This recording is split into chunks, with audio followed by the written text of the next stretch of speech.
Okay, good morning to all. I think we can start now. Let others join. Maybe 2-3 more people are pending.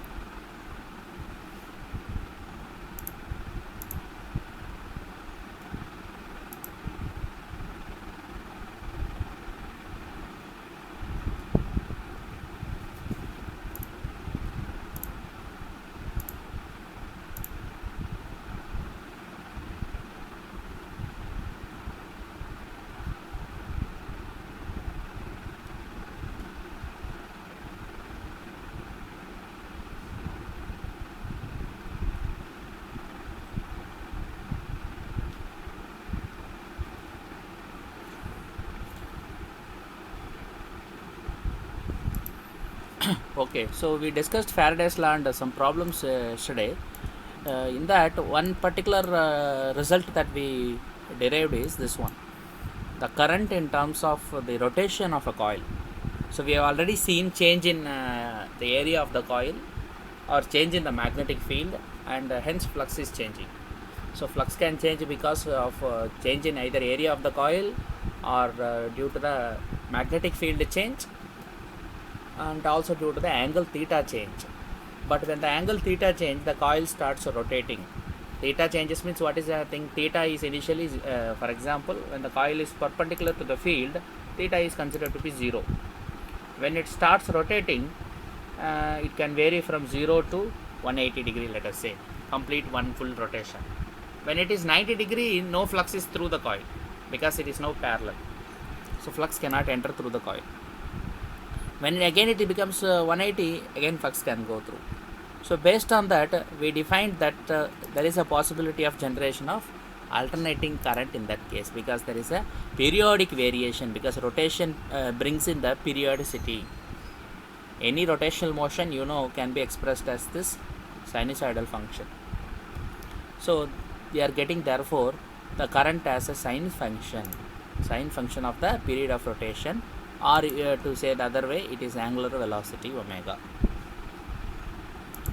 So here you can see that therefore we derived this expression NBA omega sine omega t by r for current, because the top portion is the change in flux, and that is the EMF NBA. N is the number of turns, P is the magnetic field, A is the area, and that is varying as a sine function now. So it is omega sine omega t. If you differentiate that phi, you will get this, because the angle is cos, original angle is BA cos theta. Instead of theta, you will put omega t, that it becomes BA sine omega sine omega t, because differentiation of cos omega t is omega into sine omega t. So we get this expression where we see that clearly current I is some initial current I naught sine omega t. So I already showed in the graph where is the sine naught. It is the maximum current. Right, now we can do a problem based on this idea. You can see that a square loop of edge B, right, edge B having m turns is rotated with a uniform angular velocity omega. Okay, about one of its diagonals, అంటే ఏంటి, ఇక్కడ line ఉంది, diagonal line for the square loop, and the square side ఎంత, edge is B. So we are rotating this, and it is having m turns. We are rotating this with some uniform angular velocity omega about one of its diagonals, which is kept fixed in horizontal position. అంటే the loop is as such kept, అంటే ఒక్కసారి rotate చేస్తే loop కదిలిపోతుందా అంటే కదిలిపోదు. It is going to be fixed in the same position. That is the understanding we should have. Now a uniform magnetic field B naught exists in the vertical direction. What is the vertical direction here? Into the page. అక్కడ x అని చూపిస్తే అర్థం ఏంటి, arrows are pointing into the page. That means magnetic field is perpendicular to the plane of the page. So plane of the పేజ్కి magnetic field పర్పెండిక్యులర్గా ఉంది. అంటే coil ఎక్కడ ఉంది, కాయిల్ పేజ్ మీద ఉంది. The coil is on the page, plane of the page. Magnetic field is into the page, and we are still rotating it about the plane of the page. If you rotate it like this, what is the EMF induced in this coil? Why EMF will be induced? EMF will be induced because the flux associated with the coil will change. Why the flux is changing? The flux is changing because the coil is rotating, angle theta is changing. Magnetic field, does it change? Magnetic field as such does not change. It's a fixed magnetic field. But the flux is still changing because the coil is rotating. So the EMF induced will also be therefore time dependent, because theta is a time dependent function. Theta of t becomes, you know that when you differentiate this theta with respect to t, you get omega, angular velocity. D theta by dt is equal to omega. So that is omega here defined, right? This is the EMF. First question is EMF. What is the EMF in this case? Second question is, how much is the maximum value of that EMF? When the EMF will be maximum. Then the third part is the average EMF induced, average value of the EMF in the loop over a long period. Long period means one time period, capital T.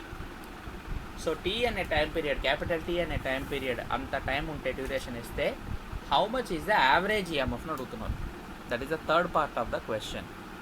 Fourth part, if the resistance of the loop is capital R, how much is the amount of charge flowing in time t is equal to 0 to time t is equal to 2t.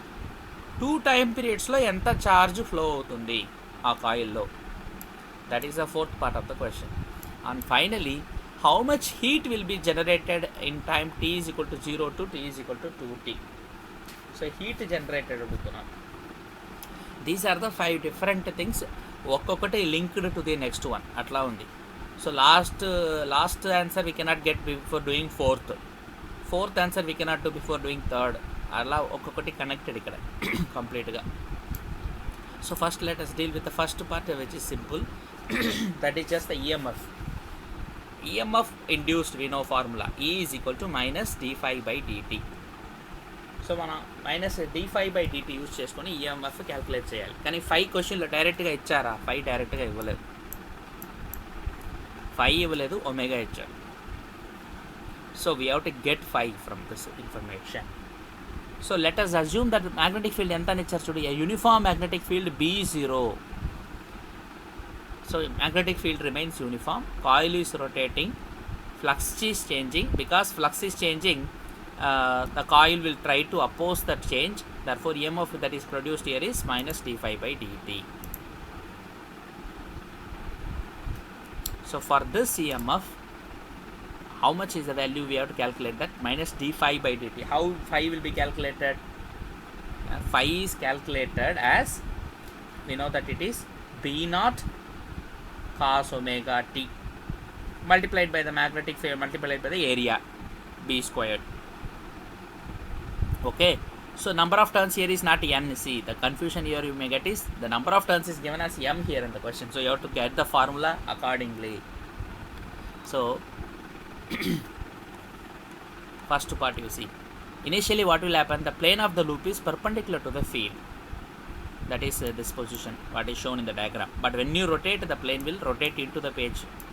So let at any time t, normal to the loop makes an angle theta with the magnetic field. That is the direction of the area vector, normal to the plane. That is making an angle, some angle theta with respect to the magnetic field. Therefore theta is defined as omega times t. Angular velocity is omega. So how will you write the flux? Flux is nothing but magnetic field times area. Here magnetic field, or NBA actually, because n is the number of turns, we have to write NB into area of the this thing. Here S is the area. B0, of course, because S is varying, rotating, it is S cos theta, cos component of that area. B0 is the magnetic field. Number of turns also should be there, because in EMF formula number of turns will anyway come. So whether you put it in flux or whether you have it outside, it is same, M. So M B0 S cos theta. This is how one can write the expression for flux for the given condition of m turns. M turns is given and edge is B is given. B is the edge for the given square. Square side is B. So now what will you do? Area of the square is B squared. So B squared MB0 cos theta badalu omega t. So this is expression for flux. Now that you know the expression for flux, you can get EMF as minus d phi by dt. So all you have to do is you have to do differentiation. So if you differentiate this, you will get E naught sin omega t. Where what is E naught here? All the constants. So m b naught b square omega, all the constants you will get as E naught. So E naught is nothing but m b naught b square omega. So the induced EMF is also a sinusoidal function. So maximum value will be E naught, because when will sine go to maximum? Sine will go to maximum when omega t is 90. So therefore when sine omega t is 90, sine omega t is 1. That is the maximum possible value. So second part is, what is the maximum induced EMF? For EMF to be maximum, sine omega t should be equal to 1. Therefore E max, EMF max is, from the previous expression, make sine omega t 1, you get only E0. What E0 is? M B0 B square omega. So M B0 B square omega. This is the maximum EMF. From here what we have to next calculate? Average EMF. Average EMF over a period of time t. Long period ante long period means one time period. So in one time period, one complete cycle, ante oka sinusoidal cycle lo average how will you calculate? This is not working.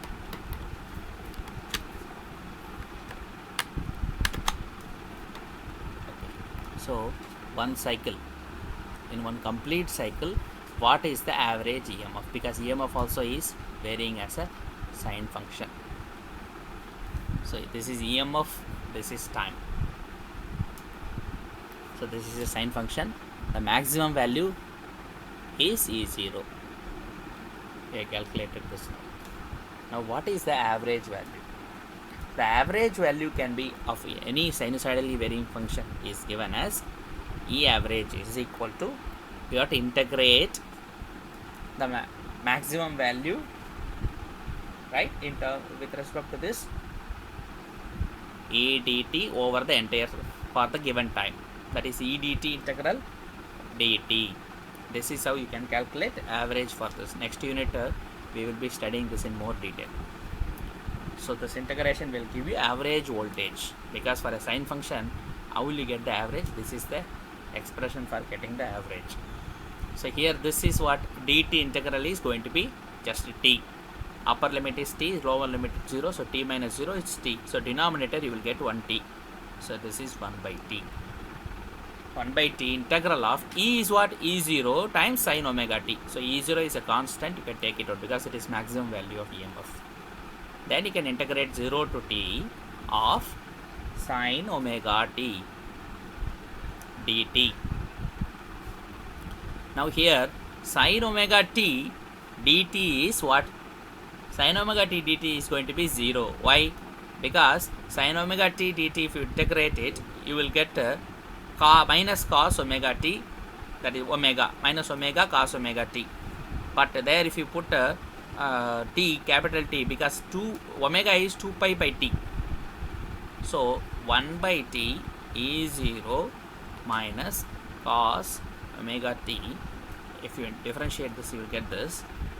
And of course omega constant also will come, differentiation constant omega. Limit is t to 0.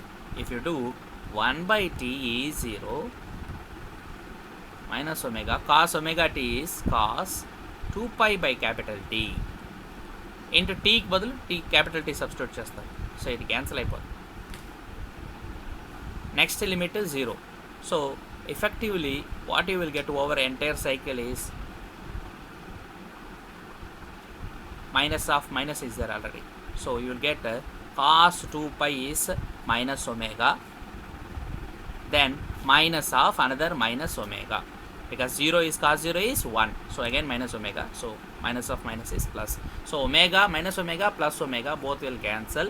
Inside the bracket you will get 0. So this is entire product becomes 0. That means the average EMF is 0. That is very logical, because see, EMF is varying. It is going maximum in this direction.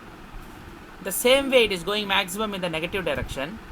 So every point here is cancelled by every symmetrical point on the negative axis. So this is positive, this is negative. So over the entire cycle, if you take average, all the top part is cancelled by the bottom part.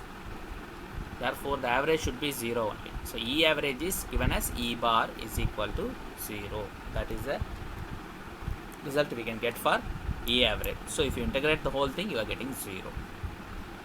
Average EMF is therefore 0. Next, current is nothing but EMF by resistance. So the EMF is known as E0 sin omega t. So now the resistance, if you divide it, E0 by R sin omega t. This E0 by R alone can be given as maximum current, because maximum EMF by resistance, that is maximum current I0. So current also exactly varies as a sinusoidal function, therefore. So the current expression also is a time varying function. So I is equal to I naught into sin omega t. So this is like the amplitude of the wave, sine wave. I0 is the maximum current, which is like the amplitude of your sine wave, because you know the general formula is y is equal to a sine, right? A sine omega t. A is the amplitude. So here I0 is the amplitude. That means that is the maximum value of current.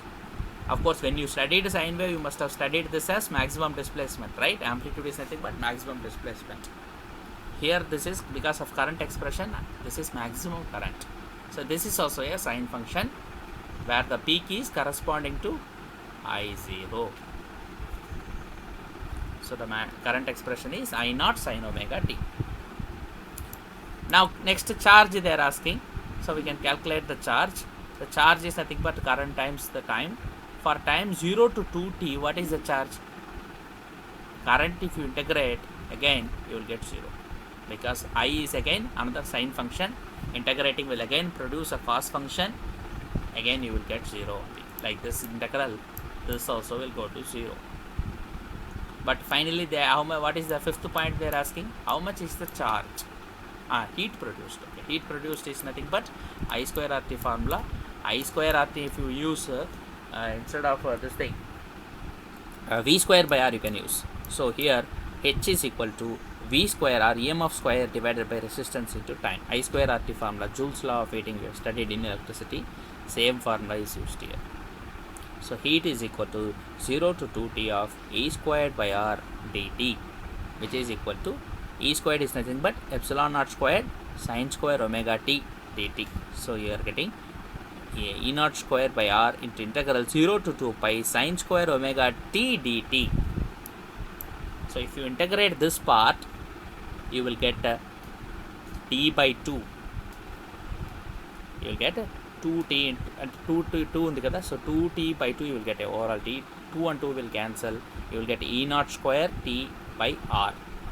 Of course, t can be again written as 2 pi over omega. Time period is 2 pi by omega. So 2 pi omega, if you write, you will get the expression, full expression for the heat produced in the coil because of the current passing through the coil. That heat is equal to 2 pi E naught square by omega R. So these are the 5 different parts that they are asking. One after the other, you have to use the previous result and arrive at all the 5 parts of this question. Right. Next, we have to move to actually Lenz's law, because we have studied whatever Faraday's law told us. But Lenz's law, now we are going to see that will give us some additional information. Whatever Faraday's law provided is almost like EMF is induced and the direction of EMF also is given. But Lenz's law will be more accurate in telling why that negative sign in Faraday's equation, what it exactly means. That is the whole idea of Lenz's law. So Lenz's law is associated also with the energy conservation principle. The principle of conservation of energy also is again verified by Lenz's law. Okay, so in the Faraday's equation, we know that EMF E is equal to minus d phi by dt. So there is a negative sign, and we that time understood that that negative sign indicates that the induced EMF is it is opposing the change that is causing the flux. The flux change that is caused by the source, that is opposed by the induced EMF. That much understanding we had. So that means the induced EMF will be in a direction opposite to the source that is causing the change in flux. That means, for example, you have a coil and you have a varying magnetic field.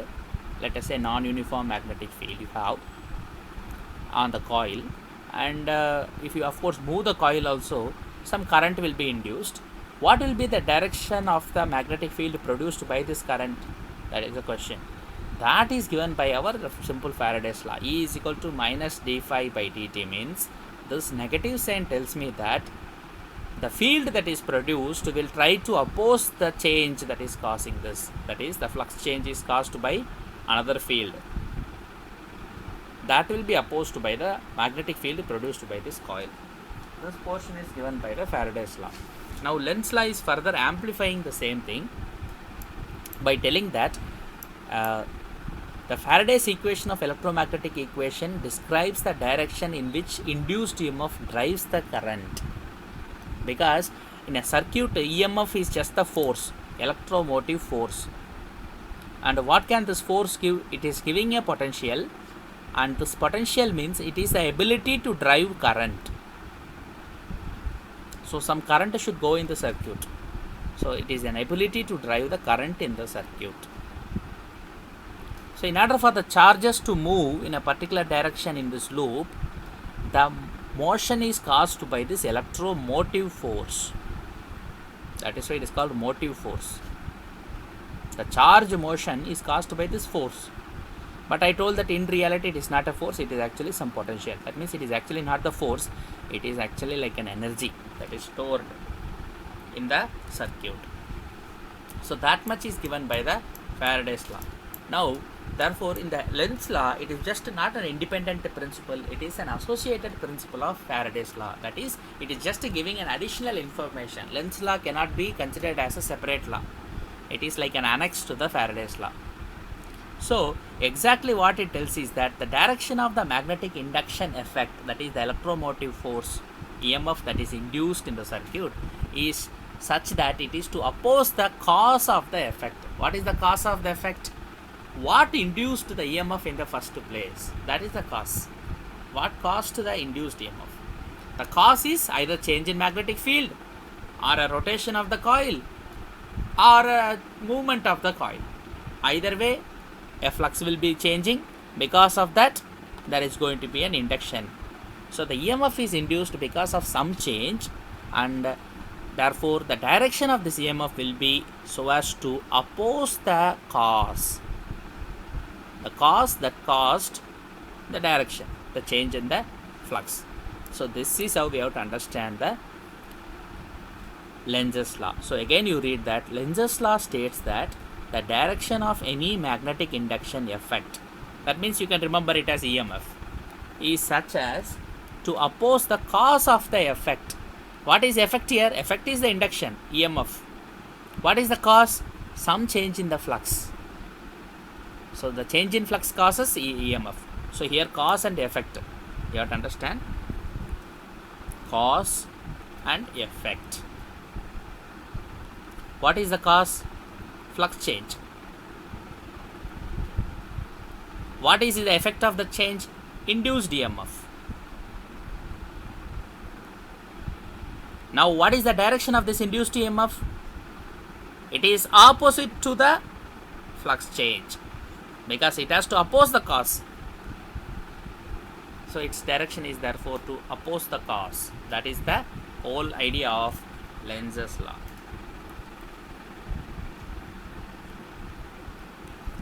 So it is named after another person, Lenz, who just took the Faraday's law and modified it to account for that negative sign.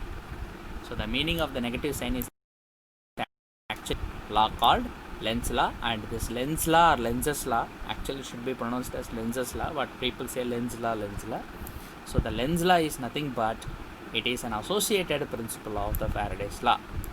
So exactly how to understand, therefore, only thing we know that the flux is changing and that is causing EMF. So if the flux is decreasing, the magnetic field due to the current, induced current in the circuit, will be along the existing magnetic field. What is this understanding? Along the direction of the existing magnetic field means in the same circuit we can discuss here only.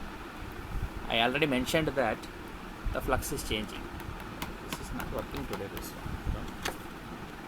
Some problem with the pen.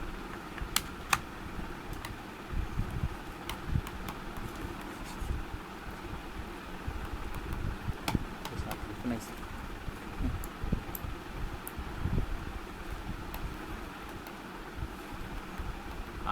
Okay, late, it is coming late. Right, so if the flux is decreasing, for example, because any flux change, when we say flux change, it can mean two things. Either the flux increases or decreases. That is what we mean by flux change. Now this flux change will cause induced EMF in the circuit. Now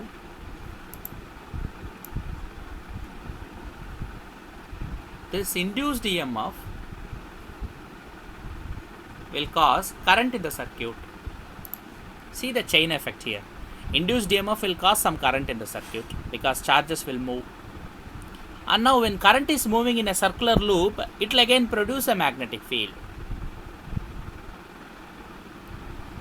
So it is like a chain effect, you see. Flux change is now caused. Flux change is due to what? Flux is due to what again? Another magnetic field. So there are basically therefore two magnetic fields, and our Lenz law will give us the direction of both these magnetic fields. That is what you have to understand from the whole thing. So basically, what is the flux change? For flux change is due to the magnetic field that is changing originally. Originally means applied magnetic field. Let us call this, let us say, B naught. Now that B naught is varying, and therefore flux can vary. And if the flux is varying, we know that Faraday's law tells us some EMF is produced, and therefore some current is produced. Now the direction of current will be in such a way that the magnetic field produced by this current will oppose the original magnetic field. So you have one down arrow, that is applied magnetic field, and one up arrow, that is the field B due to induced current.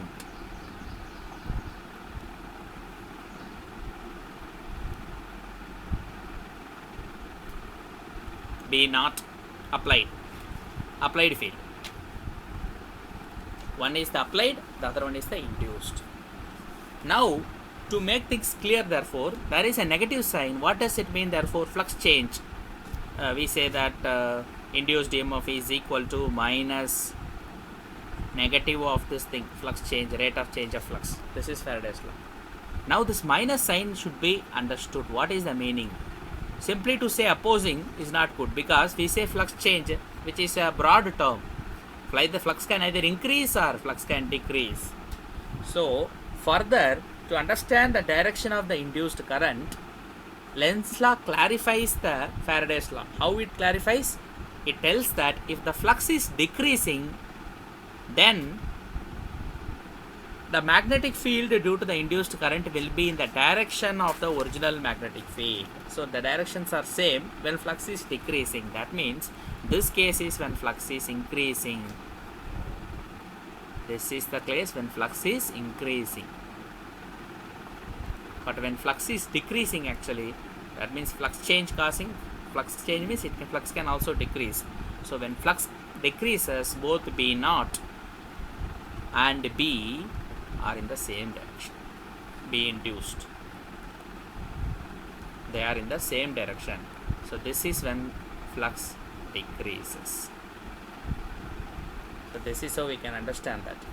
This is flux along the same direction, right? Same direction is for flux decreasing, right? We are correct. And for flux increasing, this is this. So these are the things you have to understand.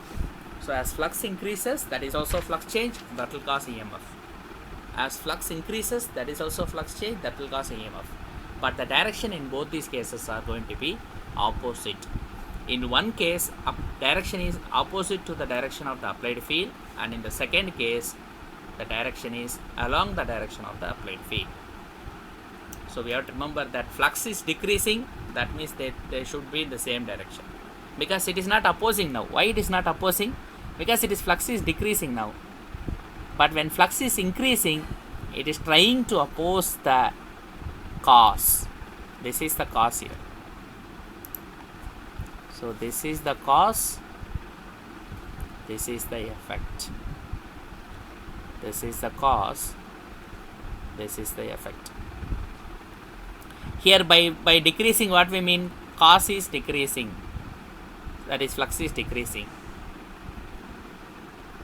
So we have same direction.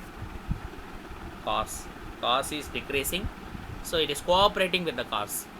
When cause is increasing, it is opposing the cause. That is how we can remember the subtle difference between Faraday's law and Lenz's law. Small difference in the explanation, because generally when we say minus, it means it is opposing. This will always means it is opposing, but specifically what is happening is, when the flux is decreasing, the magnetic field due to the induced current will be along the existing magnetic field. Now you see, direction is along the existing magnetic field because flux is decreasing. Along means arrows are pointing in the same direction. But when flux is increasing, the direction of magnetic field is opposite to the direction of the induced current. So you can say that when flux is increasing, the magnetic field due to the induced current will be opposite to the existing magnetic field. So this is how the Lenz's law can be explained. Now we have to see several cases where the Lenz law is applied. Then you get a complete understanding as to what is the meaning of this flux increasing, decreasing, what is the meaning of the direction of the magnetic field. That can be understood only by studying special cases.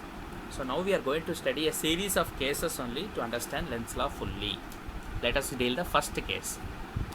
Though we say important point, these are not like points, they are important cases.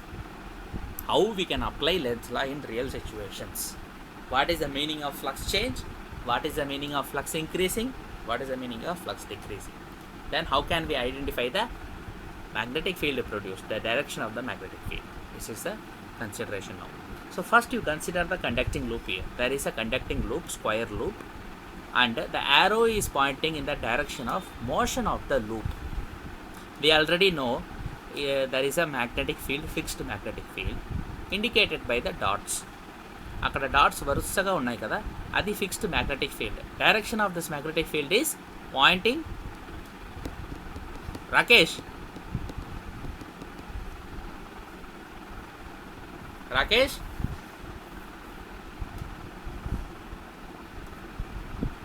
Rakesh Rakesh Rakesh ఈ magnetic direction of this magnetic field represented in the diagram చెప్పు. ఇక్కడ ఎన్ని డాట్లు ఉన్నాయి? 1 2 3 3 into 4 12 dots ఉన్నాయి కదా. That is representing magnetic field direction కదా. What is the direction of that magnetic field?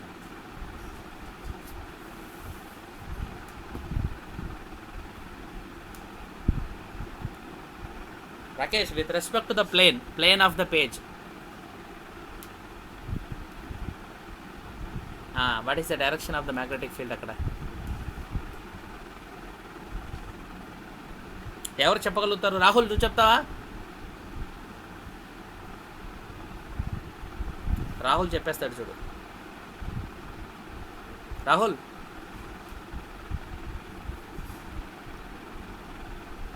Rahul చెప్పట్లేదు. Anand,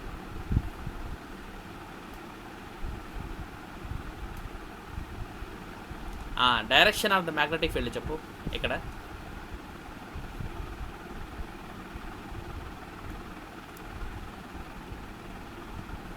to the right, to the left, out of the page, into the page.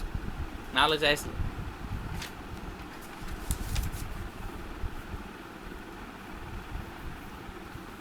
ఎవరిని అడుగుదాం? ఆశ్రిత్, ఆశ్రిత్ డైరెక్షన్ చెప్పు.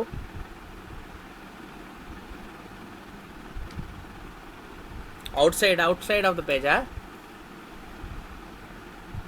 Very good, outside of the page, correct answer అది.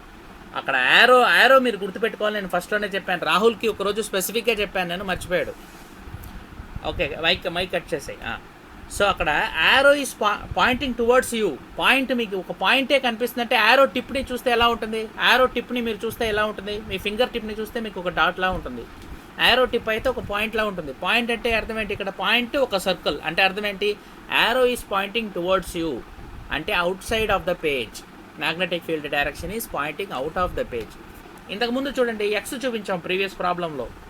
X అంటే ఏంటి? Into the page అని చెప్పాను. దానికి ఇది ఆపోజిట్ కదా. ఇప్పుడు ప్రీవియస్ ప్రాబ్లంలో ఎక్స్ అని ఉంటే అర్థం ఏంటి? ఎక్స్ ఉంటే ఎక్స్ లేదా ఎక్స్ సరౌండింగ్ ఒక సర్కిల్ తీసుకోవచ్చు. యారోలో మీకు ఎలా ఉంటుంది arrow shape?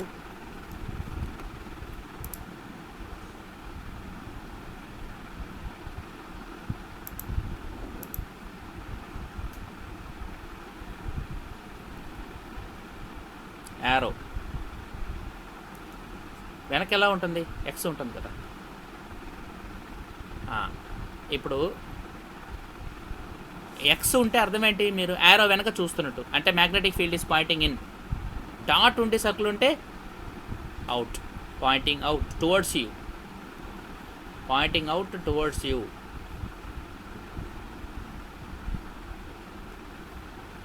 Poynting in, away from you. Magnetic field direction ఇలా తెలుసుకోవాలి. సో అంటే ఇప్పుడు లెఫ్ట్ టు ద లెఫ్ట్ అయితే ఎలా రిప్రజెంట్ చేస్తాం? ఇలా రిప్రజెంట్ చేస్తాం. టు ద రైట్ అయితే ఇలా, లెఫ్ట్ అండ్ రైట్కి. But into the page, outside the page, plane of the పేజ్కి ఇలా రిప్రజెంట్ చేయాలి. మ్యాగ్నెటిక్ ఫీల్డ్ ఈస్ ఇలా ఉంటే ఇన్ టు ద పేజ్, ఇలా ఉంటే out of the page. Out of the page towards you. X ఉంటే in to the page. అలా directions మనం గుర్తుపెట్టుకోవాలి.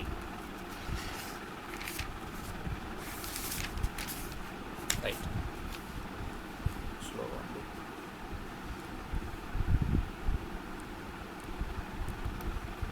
ఓకే, సో ఇక్కడ given in this this thing question, see, consider the conducting loop is being pulled inside a magnetic field. So magnetic field is here, the loop is moved from right to left. Motion arrow ఉంది చూడండి. So it is moved from right to left. అలా move చేస్తే ఏమవుతుంది? Area of the loop is entering the magnetic field. Square area of the loop is entering in to the magnetic field. అప్పుడు slowly area is increasing. ఇనిషియల్గా zero area. ఇక్కడ second part of the డయాగ్రామ్లో చూస్తే half of the loop is inside the field, half is out side the field.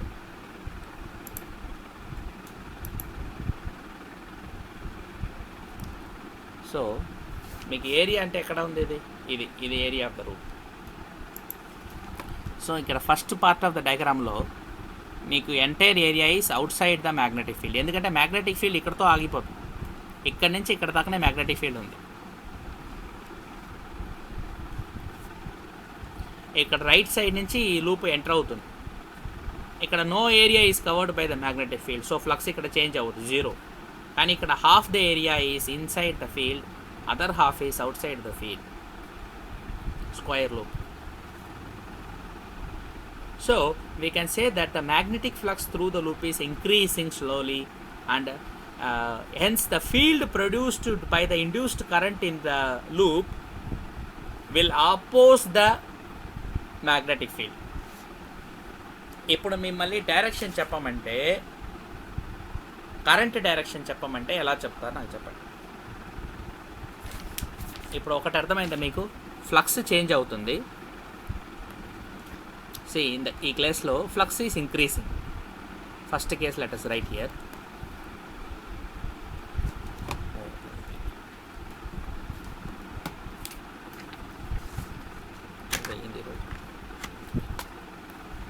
Okay, so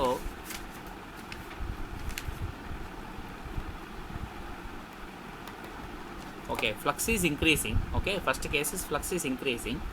Flux increase aithe ganaka what is happening here? It is not right.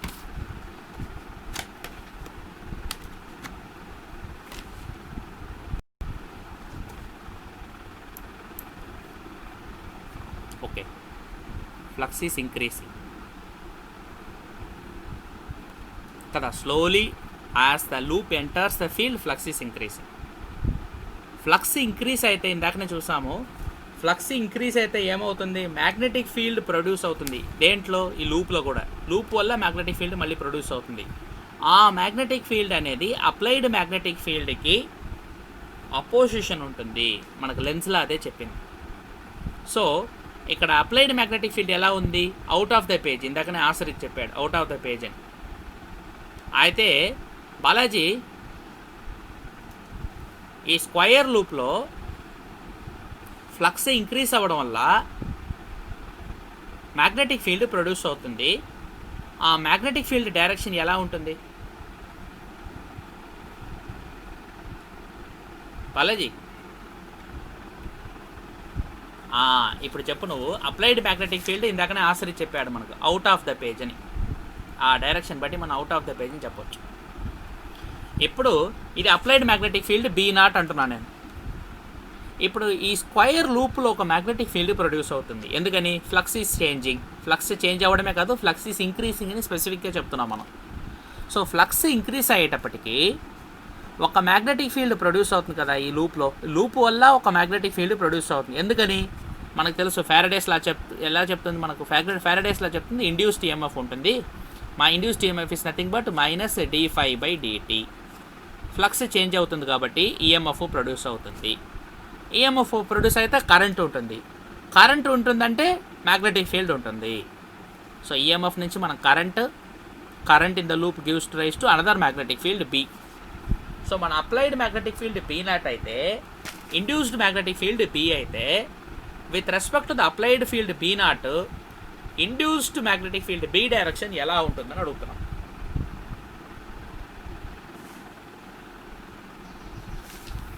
ఈ question అర్థమైందా, అర్థం కాలేదా? ఎవరు answer చెప్తారో చూద్దాం. ఇక్కడ చూడు, ఇక్కడ మ్యాగ్నెటిక్ ఫీల్డ్ ఉందా? మ్యాగ్నెటిక్ ఫీల్డ్ డైరెక్షన్ మనం ఎలా చెప్పాము ఇందాక, arrow is pointing out of the plane of the paper కదా, టువర్డ్స్ అస్. యారో కనుక టువర్డ్స్ అస్ పాయింట్ అవుతుంటే అది అప్లైడ్ మ్యాగ్నెటిక్ ఫీల్డ్ డైరెక్షన్.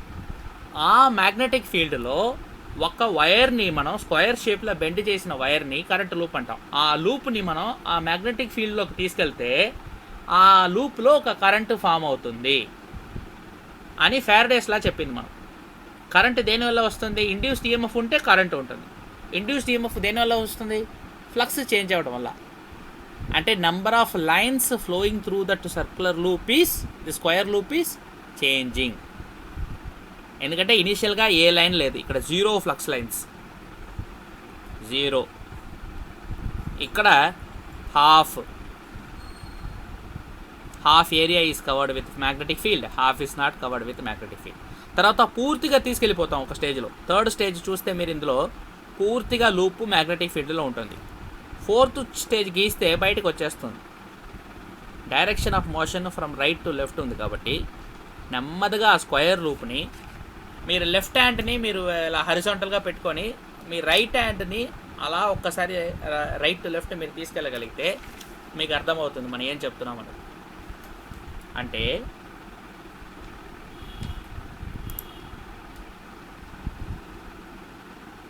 మీరు ఇది కొంచెం ఇమాజిన్ చెయ్యాలి. ఒక మ్యాగ్నెట్ ఉంది, నార్త్ పోల్ ఉంది, south pole.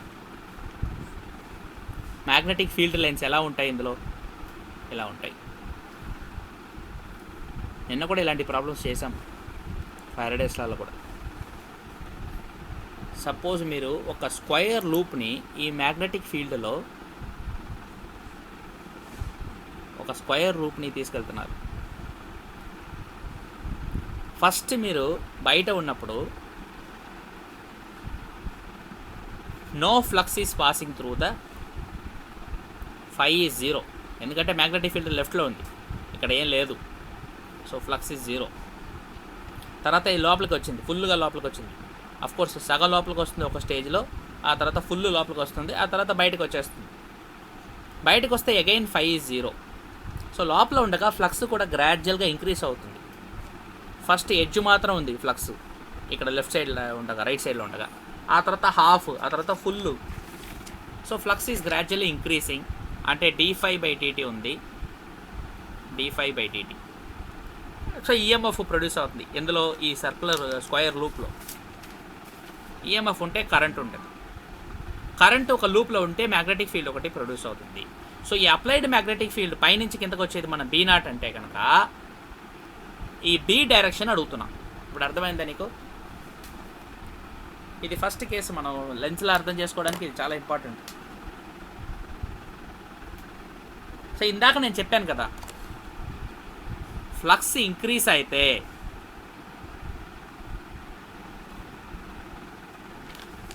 B0 అపోసెస్, B అపోసెస్ B0. Flux decrease అయితే B ఈజ్ అలాంగ్ B0. ఇప్పుడు నాకు డైరెక్షన్ ఆఫ్ B చెప్పండి, నేను అడిగేది అదే.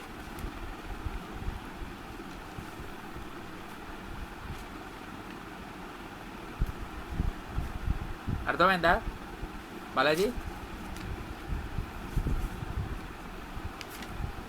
ఇప్పుడు చెప్పే ఆన్సర్ చెప్పు.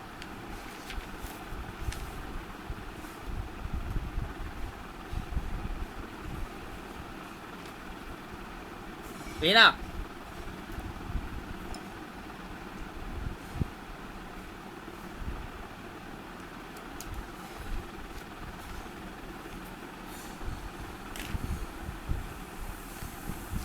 వీణా,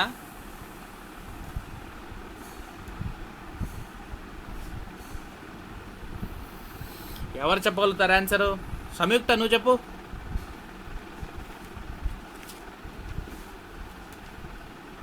ఎస్ వీణా చెప్పు, ఆన్సర్ చెప్పాలి. B0 అండ్ B డైరెక్షన్లో చెప్పాలి. B0 నేనే డైరెక్షన్ ఇచ్చాను, B డైరెక్షన్ చెప్పండి.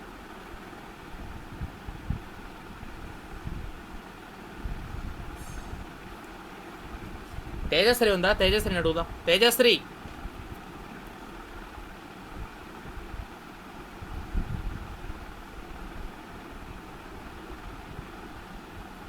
Exactly. So B should oppose B0 అంటే B డైరెక్షన్ ఎలా ఉంటుంది ఇక్కడ? Yes yes. So B direction is from bottom to top, because B0 is from north to south, అంటే ఫ్రమ్ టాప్ టు బాటమ్. ఇందాకనే చూసాం కదా, అదే ఎగ్జాంపుల్. సో ఇది ఫస్ట్ కేస్. ఎందుకని? ఫ్లక్స్ ఇంక్రీస్ అవుతుంది. ఫ్లక్స్ ఇంక్రీస్ అయితే ఆ ఫ్లక్స్ ఇంక్రీస్ అనేది మనకు ఇండ్యూస్డ్ ఈఎంఎఫ్ క్రియేట్ చేస్తుంది. సో ఆ induced EMF induced current create చేస్తుంది. ఆ ఇండ్యూస్డ్ కరెంట్ అనేది induced magnetic field B create చేస్తుంది. ఆ B అనేది కాస్ ఏదో ఆ కాస్ని అపోజ్ చేయడానికి ట్రై చేస్తుంది. కాస్ ఎక్కడెక్కడ ఉంది? Cause is the one that is causing the flux change. Flux change దేనివల్ల వచ్చింది? మ్యాగ్నెటిక్ ఫీల్డ్ వల్ల. సో కరెంట్ డైరెక్షన్ దీంట్లో ఎలా ఉంటుందంటే, మ్యాగ్నెటిక్ ఫీల్డ్ ఏమో అపోజ్ చేస్తుంది దీన్ని. So the induced current will be there for according to the right hand rule. So existing magnetic ఫీల్డ్ని అపోజ్ చేయడానికి ట్రై చేస్తుంది. So the direction of current in this case will be how? Because మనకు ఈ induced magnetic field ఎలా ఉంటుందంటే, ఈ square లూప్లో direction of current should be like this. It should try to, because right hand rule use చేస్తే this will be like this. Then it will oppose, B will oppose B0. So direction of induced current is like this, direction of induced magnetic field is like this, applied magnetic field is like this. Applied magnetic field is causing flux change which is opposed by the induced current. So induced current దాన్ని oppose చేయడానికి ఏం చేస్తుందంట? Magnetic field opposite డైరెక్షన్లో create చేస్తుంది, because flux is increasing. ఇదే decrease అయితే ఇంకా ఆపోజిట్గా చెప్పాలి. డిక్రీస్ అయ్యేటప్పటికి రెండు ఒకే డైరెక్షన్లో ఉంటాయి, అప్పుడు B కూడా డౌన్ ఉంటుంది. Then B direction is also one can say downwards,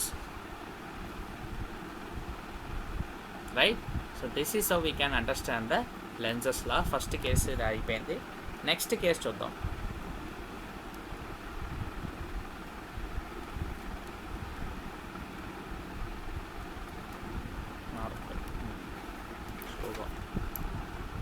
Okay, so we can understand that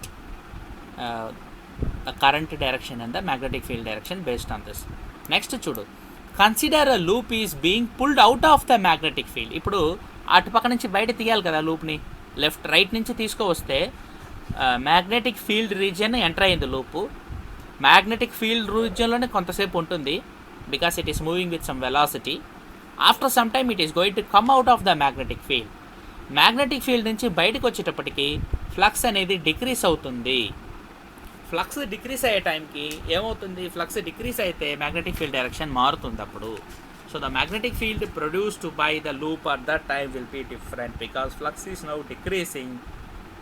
therefore the magnetic field produced by the induced current will be along the direction of the existing field. So అది నేను ఇందాక second చెప్పిన case. So now it will be along the direction అంటే downward arrow ఉంటుంది B కూడా. B నాట్తో compare చేస్తే B also now will be downwards because now it is coming out. బయటికి వస్తుంది, ఫ్లక్స్ నెమ్మదిగా తగ్గుతుంది. సో ఈ పాయింట్లో ఉండేప్పుడు ఫుల్ ఫ్లక్స్ ఉంటుంది దీని మీద, ఆ తర్వాత బయటకు వచ్చేటప్పటికి ఫ్లక్స్ తగ్గుతూ వస్తుంది. This is so we can understand the second case in Lenz's law. So flux increasing, flux decreasing. So the magnetic field due to the induced current will be along the existing magnetic field that is inside the plane of the paper. Thus the direction of induced current will be clockwise. Previous case lo anti-clockwise, now it is clockwise. Current direction కూడా ఇందాక మనం చూసాం కదా, ఇక్కడ arrow చూపించాం కదా, it is anti-clockwise. Arrow ఎలా ఉంటే anti-clockwise. సెకండ్ కేస్కి clockwise. సో ఎందుకంటే మ్యాగ్నెటిక్ ఫీల్డ్ డౌన్వర్డ్ ఉండాలంటే మీరు రైట్ హ్యాండ్ రూల్ మళ్ళీ పెట్టాలి. మీ థంబ్ కింద ఉండాలి, థమ్స్ డౌన్. మీ హ్యాండ్ థమ్స్ డౌన్ ఉండాలి.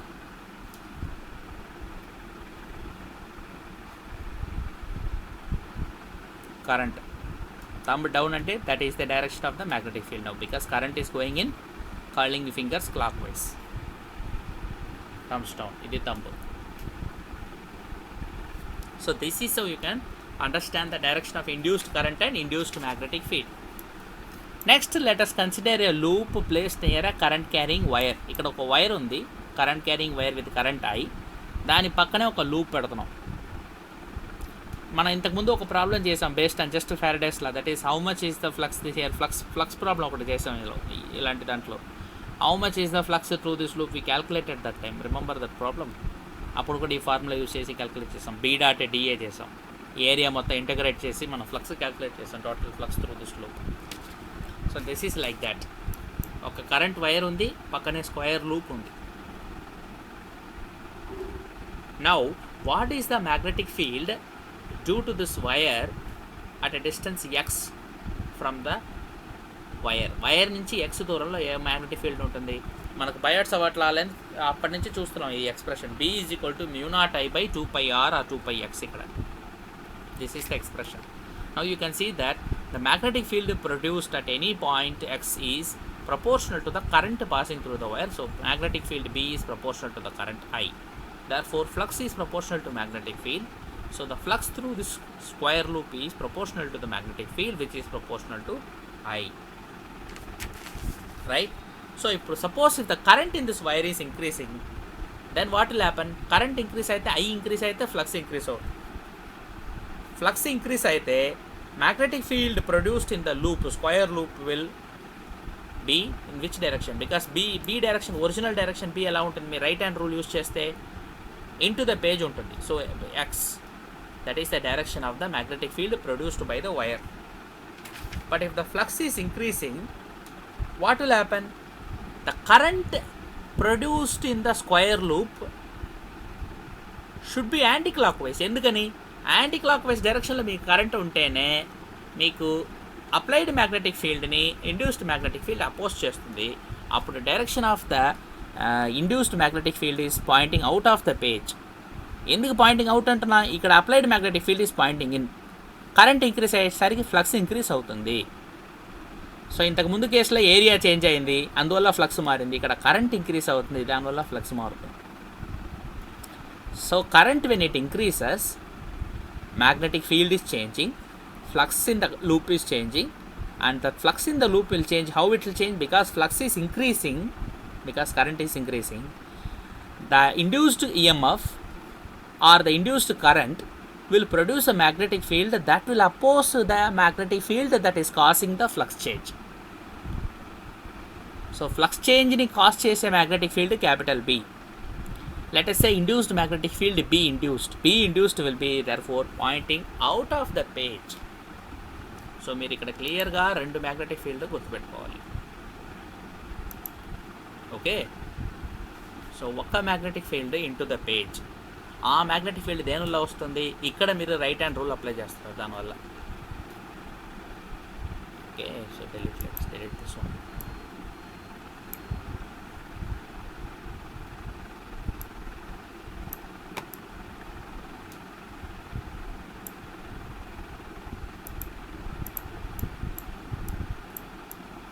ఇది కరెక్ట్గా మీరు అర్థం చేసుకుంటే ఈజీగా ఉంటుంది ప్రాబ్లమ్స్ మీకు. సో డైరెక్షన్ కన్వెన్షన్స్ ఏంటి కరెక్ట్గా మీరు ఒకసారి అర్థం చేసుకోవాలి. ఫస్ట్ ఆఫ్ ఆల్ ఇక్కడ ఏంటి? Right hand rule. థంబ్ ఇలా ఉంటుంది, ఫింగర్స్ ఇలా కర్వ్ అవుతున్నాయి, కరెంట్ డైరెక్షన్ ఇది.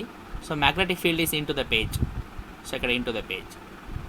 ఇప్పుడు ఇక్కడ చూడండి, ఇక్కడ కరెంట్ ఎలా ఉంది? Current is from anti clock wise. So anti clock wise డైరెక్షన్లో కరెంట్ ఉంటే మీ థంబ్ మళ్ళీ మీరు పాయింట్అవుట్ చేసుకోండి. Towards you thumb is Poynting, right hand thumb. That means magnetic field induced is B induced is circle with a dot out of the page. ఎందుకంటే flux increases. Suppose current decrease అయితే అప్పుడు ఏమవుతుంది? Flux is decreasing. Flux decreases means the magnetic field that is produced by this will be into the page. So అప్పుడు B induced is also in this direction. So this is for flux increasing and this is for flux decreasing. So ఈ flux increase ఏంటి, flux decrease ఏంటి ఇప్పుడు అర్థమైంది. So this is just by changing the current. Same case we can also discuss by changing the motion of the loop also. లూప్ని move చేసినా ఏమవుతుంది? ఇప్పుడు already loop motion చూపిస్తున్నారు ఇక్కడ. Then also flux can change. So again you can establish the direction in that case also. So fourth case లో what is that? If the conducting loop is brought away from the current carrying wire నుంచి దూరం వెళ్తే magnetic flux డెఫినెట్గా decrease అవుతుంది. Flux కనుక decrease అయితే what will happen? As the loop is moving away the flux through the loop will decrease. The magnetic field due to the induced current will be along the direction of the existing magnetic field. That means into the page again. If the loop is brought towards the wire then the other way. So clock wise కరెంటా, anti clock wise కరెంటా లూప్లో? Magnetic field is into the page or out of the page మీకు అర్థం అవ్వాలి అంతే. These are the 4 cases we have discussed so far. Again in the 5th case we can see what happens if more than one loop is there. That is also the next case. See, 2 loops are there. Very very tricky part. Remember ఇప్పటిదాకా చూసినదంతా simple, ఇది కొంచెం complicated. Consider 2 conducting loops placed in a magnetic field. అంటే స్క్వేరే కానీ కొంచెం rotated స్క్వేర్లా ఉంది, diamond షేప్లో ఉంది. అందుకే ఒకటి పెద్ద లూపు, ఒకటి చిన్న loop. The bigger loop is called 1, the smaller loop is 2. Magnetic field is X అని ఇండికేట్ చేశారు. Arrow is pointing into the page అని అర్థం. Magnetic field is perpendicular to the plane of the paper into the page. So ఇప్పుడు magnetic field is what is happening? Magnetic field, if the magnetic field is increasing, flux through each loop will increase. So flux increase అయితే ఏమవ్వాలి? The magnetic field produced by the current in the loop should oppose this existing magnetic field. అప్పుడు ఇది direction అవుతుంది, out of the page direction. So ఇప్పుడు ఇది out of the page magnetic field ఉంటే induced current direction anti క్లాక్ వైజ్లో ఉంటుంది. మరి ఇక్కడ ఇంకో క్వశ్చన్ వస్తుంది, ఈ లూప్ కంటిన్యూస్ లూప్ కదా, అంటే ఈ 2 లూప్స్ కూడా కనెక్టెడ్ లూప్స్ 2 కనెక్ట్ అయి ఉన్నాయి. ఇలా కనెక్టెడ్ లూప్స్ ఉన్నప్పుడు డైరెక్షన్ డెఫినెట్గా మనకు మారుతుంది. ఎలా అంటే ఈ లూప్ నుంచి కరెంట్ ఇలా వచ్చి ఇలా తిరిగి it is going like this, next లూప్కి వెళ్ళేటప్పుడు ఇక్కడ యాంటీ క్లాక్ వైస్ అయితే నెక్స్ట్ లూప్కి చూడండి క్లాక్ వైస్ అయిపోతుంది ఆ కరెంట్.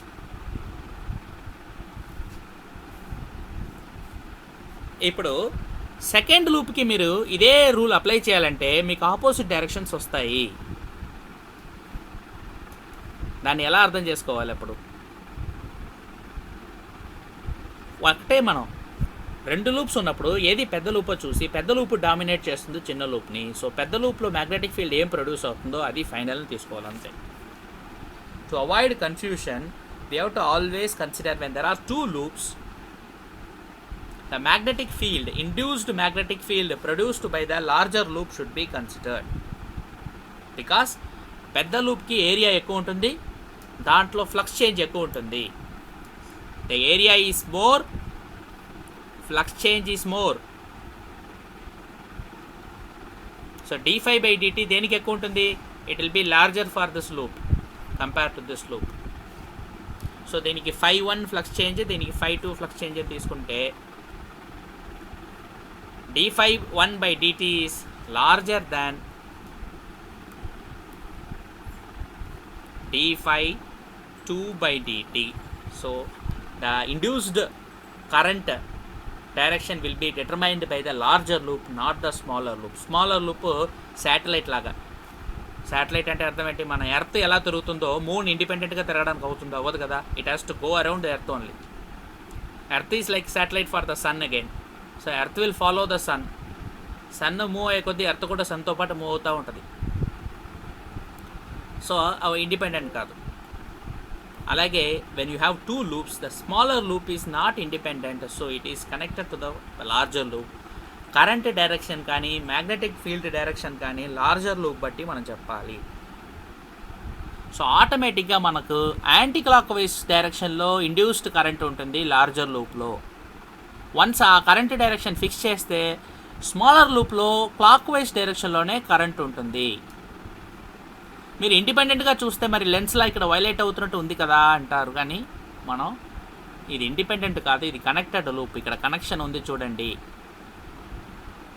ఈ 2 లూప్ని మీరు కనెక్టెడ్ లూప్ అని అనుకోవాలి. డైరెక్ట్ కనెక్షన్ ఉందంటే కాదు, ఒక లూప్ కింద ఒక లూప్ పైన ఒక వైర్ ఉంది చూడండి, బెండ్ అయ్యి పైకి వెళ్తుంది, బ్రిడ్జ్ లాగా అది. సో అలా ఉంటే అవి 2 కనెక్టెడ్ లూప్స్ కాబట్టి పెద్ద లూప్లోనే మనం current direction, induced magnetic field direction చూడాలి. Small loop is just dependent on the larger loop. ఇక్కడ చూడండి కనెక్షన్ ఎలా ఉంది, ఇక్కడ నుంచి వైర్ వచ్చి ఈ వైర్ బెండ్ అయ్యి పైనుంచి వెళ్తుంది. అంటే మీ చేతిలో ఒక స్ట్రింగ్ పెట్టుకొని మీరు తిప్పితే రొటేట్ చేస్తే ఎలా ఉంటుందో అలా ఇది. చాలామంది అలా హ్యాండ్లో అవి స్ట్రింగ్స్ పెట్టుకొని, ఫింగర్స్లో స్ట్రింగ్స్ పెట్టుకొని అలా తిప్పుతూ ఉంటారు కదా, అలాంటిది. So 1 loop is bent with respect to the other. ఇది ఒక సింగిల్ లూప్ తీసుకొని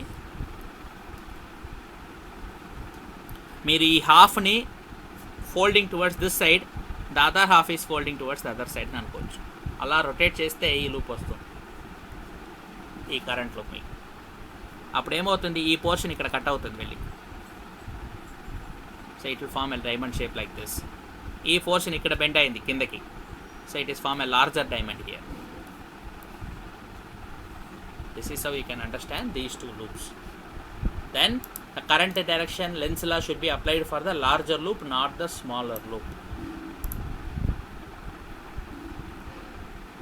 right? So in this case what is happening is, if the magnetic field is increasing, then the flux through each loop will increase. Hence the magnetic field due to the induced current will oppose the existing magnetic field. Existing magnetic field direction into the page undi. So magnetic field produced by the current in the loop is out of the page, opposing. So anticlockwise current direction, దాన్ని బట్టి ఆ magnetic field direction బట్టి మనం anticlockwise current direction decide చేయొచ్చు. But anticlockwise అంటే single current will flow in the entire wire కదా, wire current change అవ్వట్లేదు కదా. So the induced EMF in loop 1 will be greater due to its bigger area. So current will flow according to loop 1 and induced current in loop 1 will be anti-clockwise and in loop 2 it will be therefore clockwise. ఈ direction once fix అయ్యాక ఆటోమేటిక్గా పక్క loop direction fix అవుతుంది దాన్ని బట్టి. So ఇక్కడ మనకు లెన్స్లా violate అవుతున్నట్టు అనిపించిన యాక్చువల్గా వైలేట్ అవ్వనట్టే, ఎందుకంటే పెద్ద లూప్ ఇక్కడ ఇంపార్టెంట్ డామినేషన్, దాంట్లో ఫ్లక్స్ చేంజ్ ఎక్కువ ఉంటుంది కాబట్టి ఆ డైరెక్షన్ కరెంట్ డైరెక్షన్ని ఫిక్స్ చేస్తుంది. వన్స్ కరెంట్ డైరెక్షన్ ఇందులో ఫిక్స్ అయిపోయాక దీంతో ఇది కనెక్ట్ అయి ఉండటం వల్ల ఈ కరెంట్ డైరెక్షన్ ఈ లూప్లో ఫాలో అయిపోతుంది అంతే. సో అది ఆటోమేటిక్గా మనకు యాంటీ క్లాక్ వైజ్ లాగా అనిపిస్తుంది అంతే, రొటేట్ అయి ఉండడం వల్ల. That is the reason, right? Okay, next మ్యాగ్నెట్స్ని మూవ్ చేసిన ఫ్లక్స్ వేరియేషన్ ఉంటుంది. There will be magnet movement of magnet that will cause flux variation. So for this what we can do, we can take a current loop. This is a current loop, circular current loop. This is a magnet, and you have to imagine that you are seeing, observer, you are seeing from behind the magnet. మీరు ఒక సర్కిల్ని చూస్తున్నారు, మీ ఫ్రంట్లో ఒక circular ring ఉంది. ఆ రింగ్లో current direction ఎలా ఉంటుంది, మ్యాగ్నెట్ని కనుక మీ చేతిలో పెట్టుకొని మీరు టువర్డ్స్ ద రింగ్ తీసుకెళ్తే, ఎందుకంటే మోషన్ ఈజ్ లైక్ దిస్. ఇది ఫస్ట్ కేస్. అక్కడ కూడా మళ్ళీ నార్త్ పోలా సౌత్ పోలా అని చూడాలి, అంత డీటెయిల్స్ ఇంపార్టెంట్ లెన్స్ లాగా. So north pole is moving towards the ring అయితే కనుక the flux will increase definitely. So ఇక్కడ induced current will try to oppose this motion. So ఇక్కడ లూప్లో ఏం ఫామ్ అవుతుంది, north pole will be formed as seen by the observer. So అబ్జర్వర్కి ఇక్కడ కూడా ఒక నార్త్ పోల్ ఉన్నట్టు అనిపిస్తుంది, ఎందుకంటే అపోజ్ చేస్తుంది. నార్త్ పోల్ని ఏ పోల్ అపోజ్ చేస్తుంది, రిపల్ అవుతుంది, నార్త్ పోలే. సో లూప్లో నార్త్ పోల్ వస్తున్నట్టు అంటే anticlockwise current direction ఉంటుంది. Anticlockwise current direction అయితే తంబు బయట ఉన్నట్టు, current direction anti clock wise అయితే. తంబు బయట ఉందంటే direction opposing it. Next, if you take the north pole away from the ring, then what happens, ఇక్కడ north pole ఇలా తీసుకొస్తే flux increase అవుతుంది. నార్త్ పోల్ని తీసుకెళ్తే కనుక ఫ్లక్స్ తగ్గుతుంది. So what will happen, flux is decreasing. When the flux decreasing, induced current will have to try to oppose this flux. So direction of the magnetic field produced will be now clockwise as seen by the observer.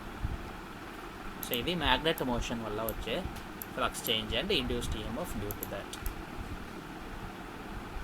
So clockwise anti clock wise అంటే ఇక్కడ చూడండి, with respect to the circle, with respect to the observer on the left. So observer అటు నుంచి ఉంటే ఎలా ఉంటుంది, ఇటు నుంచి ఉంటే ఎలా ఉంటుంది, ఇలాంటి క్వశ్చన్లు చాలా అడుగుతారు. మీరు డైరెక్షన్స్ని కరెక్ట్గా అర్థం చేసుకుంటే అలాంటి ప్రాబ్లమ్స్ని ఈజీగా ట్యాకిల్ చేస్తారు. Just all the trick in Lenz's law is about directions, magnetic field direction into the page, outside the page, current direction clockwise, anticlockwise. So ఇక్కడ మ్యాగ్నెటిక్ ఫీల్డ్ని మనకు, that is what, when the north pole is moving away from the ring, flux is decreasing. Flux decrease అయినా the Lenz's law tells me that it will try to oppose the change in flux. ఆ flux కాస్ని change in ఫ్లక్స్ని oppose చేయడానికి ring try చేస్తుంది. అప్పుడు ఏం చేస్తుందంటే it will try to pull చేయాలంటే ఇక్కడ సౌత్ పోల్ ఫామ్ అవ్వాలి. ఇక్కడ సౌత్ పోల్ ఫామ్ అవ్వాలంటే క్లాక్ వైస్లో కరెంట్ డైరెక్షన్ ఉండాలి. ప్రీవియస్ కేస్కి ఇది ఆపోజిట్ కేస్ అంతే. సో ఇలాంటి కేసు మనం మళ్ళీ సౌత్ నార్త్ కూడా సేమ్ డిస్కషన్ చేయొచ్చు. అంటే ఇక్కడ నార్త్ పోల్ సౌత్ పోల్ పెట్టుకోకుండా సౌత్ పోల్ నార్త్ పోల్ పెట్టుకుంటే ఫస్ట్ కేస్కి టువర్డ్స్ మోషన్కి ఏమో సౌత్ పోల్ ఫామ్ అవుతుంది, రిపల్ అవుతుంది, అవే తీసుకెళ్తే నార్త్ పోల్ ఫామ్ అవుతుంది. సో సేమ్ కేసెస్ని మళ్ళీ కూడా మనం డిస్కస్ చేయొచ్చు for similar discussions. So south pole north pole movement away and towards again we can discuss. So and then final case ఒకటి ఉంది, అదేంటంటే కోయాక్సియల్ సర్క్యులర్ లూప్స్, 2 లూప్స్ ఉంటే కరెంట్ డైరెక్షన్స్ రెండిట్లో ఎలా ఉంటాయి అనేది next discussion. That is, when you have 2 loops, 1 and 2, both are circular coaxial loops, అంటే common axis ఉంది రెండింటికి, and they are identical loops and they will carry equal current. Current directions first same అని తీసుకుంటే ఏమవుతుంది, when current direction is same, మీరు magnetic field direction చూడండి. First లూప్కి ఎలా ఉంటుంది, ఫస్ట్ లూప్కి direction is towards the right, second లూప్కి again towards the right. So when the both loop approach each other, the flux linked with each coil will increase. దగ్గర వస్తే రెండిటికి flux increase అవుతుంది. So magnetic field due to the first loop is given by the expression. Circular లూప్కి మనం already ఒక expression derive చేసాం Biot Savart law use చేసి. mu naught ni r square divided by 2 into radius r square plus the distance x square power 3 by 2 అని. అది magnetic field at a point and the position of second loop with respect to the first loop. So distance decrease అవుతుంది, రెండింటిని దగ్గర దగ్గర తీసుకొస్తే డిస్టెన్స్ని decrease చేస్తే ఈ ఈక్వేషన్లో బి పెరుగుతుంది.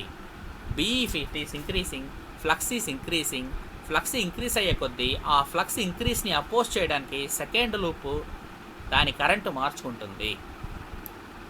So because that will try to reduce the cause that is causing the flux change. Flux చేంజ్ని ఏర్పడి చేసే కాస్ని అపోజ్ చేయడానికి ట్రై చేస్తుంది కాబట్టి the induced current in each coil will try to reduce flux and will be opposite to the original current. Original current directions reverse అయిపోతాయి, రెండింటిని దగ్గరికి తీసుకొస్తాయి. So current in each coil will decrease. Suppose if you take them away from each other, ఈ రెండు లూప్స్ని దూరంగా తీసుకెళ్తే X is increasing, B will reduce. Now the current direction will be, they will try to increase the current in the each of the loops. So in this case the flux linked with the coil is decreasing, so the induced current will try to increase the flux and hence current in each coil will increase. So రెండింటిని దగ్గర తీసుకొస్తే ఒకలాగనో, రెండింటిని if you take far away from each other their behavior is opposite to the original case. Just going by this equation we can discuss this also. Lenz law ఈ ఈక్వేషన్కి apply చేస్తే we can understand the directions are also clockwise untada and clockwise untada, how it can be understood. We can use this and understand that. Right, now we will do some problems based on this, then our understanding will become much clearer. First, a bar magnet is freely falling along the axis of a circular loop as shown in the figure. ఒక circular loop ఉంది, bar magnet ఒకటి freely falling. Freely falling bar magnet will have some mass, some acceleration that will fall with some acceleration due to gravity small g. So state whether its acceleration a is equal to, greater than or less than acceleration due to gravity g. Point ఏంటంటే ఇక్కడ if you don't have the circular loop it will fall, but because there is a circular loop ఈ magnet follow అయ్యేటప్పుడు the magnetic flux associated with the circular loop is changing. ఇక్కడ magnetic flux change అయితే ఈ circular లూప్లో ఒక current induce అవుతుంది. ఈ flux పైనుంచి కిందకి ఫాలో అవుతుంది కాబట్టి ఫ్లక్స్ ఇంక్రీస్ అవుతుంది కాబట్టి దీంట్లో సెటప్ అయ్యే కరెంటు ఆ ఫ్లక్స్ని అపోజ్ చేస్తుంది, చేంజ్ ఇన్ ఫ్లక్స్ని అపోజ్ చేయాలి. సో ఈ మ్యాగ్నెటిక్ ఫీల్డ్ని అపోజ్ చేసేటట్టు ఇక్కడ నుంచి ఒక మ్యాగ్నెటిక్ ఫీల్డ్ కౌంటర్ ఆపోజిట్ డైరెక్షన్లో ఒక మ్యాగ్నెటిక్ ఫీల్డ్ ప్రొడ్యూస్ అవుతుంది.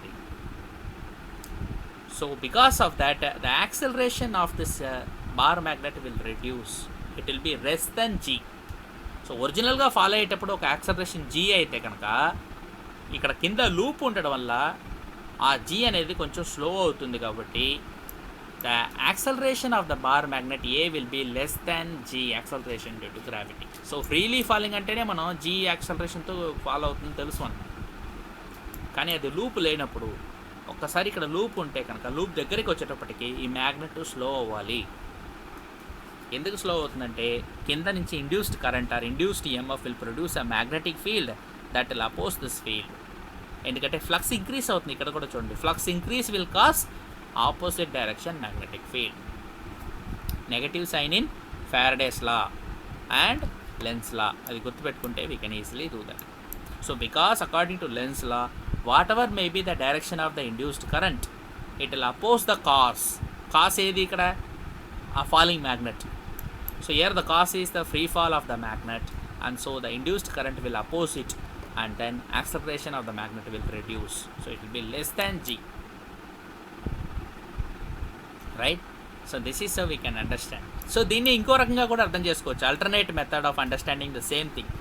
When magnet falls downwards with its north pole towards, ఇందాక చూసాం కదా magnet coil north pole south pole, so ఇక్కడ north pole towards the coil వస్తుంది. అలా వస్తే ఏమవుతుంది ఇక్కడ కరెంట్ డైరెక్షన్ ఇంకో అపోజ్ చేయడానికి ఒక నార్త్ పోల్ని క్రియేట్ చేస్తుంది. నార్త్ పోల్ విల్ రిపల్, ఆ రిపల్షన్ వల్ల కూడా యాక్సలరేషన్ తగ్గుతుందని ఎక్స్ప్లెయిన్ చేయొచ్చు. So same thing we can explain in two ways.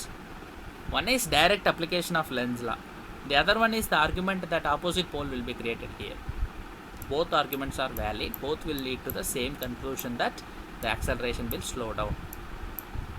So మీరు ఇక్కడ ఫ్లక్స్ ఇలా ఉంటుంది, ఆ ఫ్లక్స్ని అపోజ్ చేయడానికి రింగ్ ఒక ఫ్లక్స్ క్రియేట్ చేస్తుంది, నార్త్ పోల్ రిపల్షన్ జరుగుతుంది, దానివల్ల కూడా యాక్సలరేషన్ తగ్గుతుంది అర్థం చేసుకోవచ్చు. You can understand that the acceleration is reducing because of that also. Next question చూడండి, it is with respect to solenoid and bar magnet interaction. Bar magnet solenoid interact అయితే లెన్స్లా ఎలా అప్లికేబుల్ అవుతుంది చూడండి. A bar magnet is brought near a solenoid as shown in the figure. Will the solenoid attract or repel the magnet? What will happen to the magnet? That is the question now. You can clearly see that north pole, south pole. South pole first on the towards the solenoid, north pole undi, so you are moving this. So solenoid lo therefore north pole will be set up. Ikkada north pole set up aithe magnetic field is opposing this. So here what happens, that means because the magnet is moving this direction, current in the solenoid is increasing because flux is increasing. So it will try to move it. So when the magnet is brought near the solenoid, then according to Lenz's law both repel each other, because ikkada kuda north pole, ikkada north pole, because we know solenoid as a bar magnet, right? Solenoid kuda oka bar magnet kinda behave chestundi chadivam manam. So this will try to oppose this. Suppose తీసుకెళ్తే then it is opposite, it start attracting. అప్పుడు ఇక్కడ current direction కూడా reverse అవుతుంది. ఇక్కడ north pole రాకుండా south pole రావాలంటే current direction సోలినాయిడ్లో reverse అవ్వాలి. అది ఎప్పుడు జరుగుతుందంటే ఈ నార్త్ పోల్ సౌత్ పోల్ మ్యాగ్నెట్ని తీసుకెళ్తే రివర్స్ డైరెక్షన్లో తీసుకెళ్తే అది జరుగుతుంది. అప్పుడు ఇక్కడ నార్త్ పోల్ ఉంటే అక్కడ సౌత్ పోల్ దాన్ని లాగడానికి ట్రై చేస్తుంది. సోలినాయిడ్లో దర్ఫోర్ సౌత్ పోల్ క్రియేట్ అవుతుంది. So that is the case when it will attract the magnet. Both are possible, both attraction as well as repulsion. Right. Next question with respect to a circular loop and a wire. A circular loop is placed near a current carrying conductor as shown in the figure. చూడండి, ఒక conductor ఉంది, current carrying conductor, పక్కనే ఒక circular loop ఉంది. Find the direction of the induced current in the circular loop if the current in the wire is decreasing. Current కనుక decrease అయితే ఇక్కడ ఏం మూవ్ అవ్వట్లేదు. Circular loop is neither moving nor the wire is moving, just a stationary wire and current is changed in the wire. Current decrease అయితే magnetic field decrease అవుతుంది. Magnetic field decrease అయితే ఇక్కడ magnetic field due to this is how much this wire is into the page. ఇది ఎందుకంటే thumb కింద ఉంది, so into the page ఉంటుంది. Straight wire వల్ల magnetic field in to the page ఉంటుంది. Into the page ఉంది కాబట్టి flux decrease అవుతుంది. కాబట్టి the magnetic field produced by the circular loop also should be into the page. అది కూడా into the పేజే ఉండాలి, ఎందుకంటే ఫ్లక్స్ డిక్రీస్ అవుతుంది కరెంట్ డిక్రీస్ అయ్యే టైంకి. So the direction of the magnetic field is into the page ఉండాలంటే మళ్ళీ right hand rule మీరు అప్లై చేస్తే మీ ఫింగర్స్ని మీకు కల్ చేస్తే మీకు thumb is Poynting into the page. కాబట్టి ఈ లూప్ వల్ల మ్యాగ్నెటిక్ ఫీల్డ్ కూడా ఇంటూ ద పేజ్ ఉంటుంది. సో ఇక్కడ మీరు right hand rule first apply చేస్తారు. సో ఇక్కడ మీకు thumb it is into the page, this is going in to the page, so direction is in to the page. Now since the flux is decreasing, magnetic current is decreasing, that means B produced by this current is decreasing, that means flux is decreasing.